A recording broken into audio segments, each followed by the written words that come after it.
చూసుకున్నట్లయితే ఆదివారానికి సంబంధించిన వెదర్ రిపోర్ట్తో మీ ముందుకైతే రావడం జరిగింది.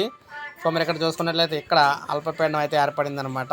ఇది మనం చూసుకుంటే బంగాళాఖాతంలోని హిందూ మహాసముద్రం బంగాళాఖాతం ప్రాంతాల్లో ఈ అల్పపీడనం అయితే ఏర్పడడం జరిగింది. ఇక్కడ ఉన్న కంట్రీలు ఏవైతే ఉన్నాయో మనకి ఇక్కడ ఈ ప్రాంతాలు అయితే అంటే మనకు అండమాన్ దగ్గరలో ఈ అల్పపీడనం అయితే కొనసాగుతుంది అనమాట. మీరు ఇక్కడ చూడొచ్చు, అండమాన్ దగ్గరలో ఈ అల్పపీడనం అయితే కొనసాగుతుంది. అదేవిధంగా నార్త్లో మనం చూసుకున్నట్లయితే హిమాలయ ప్రాంతం, అదేవిధంగా మనకి జమ్మూ కాశ్మీర్ ఇలా ఈ ప్రాంతాల్లో ఆల్రెడీ అక్కడ అల్పపీడనం అయితే వ్యాపించి అయితే ఉందన్నమాట ఫుల్గాన. ఇక మనం ఏపీ తెలంగాణ విషయానికి వచ్చినట్లయితే ఏపీ తెలంగాణలో మనకి ఉదయం పూట పొగమంచు వచ్చే అవకాశం అయితే ఉందని చెప్తున్నారు. అది కూడా ఏజెన్సీ ప్రాంతాల్లో ఉన్న ప్రాంతాలకు మాత్రమే అనమాట.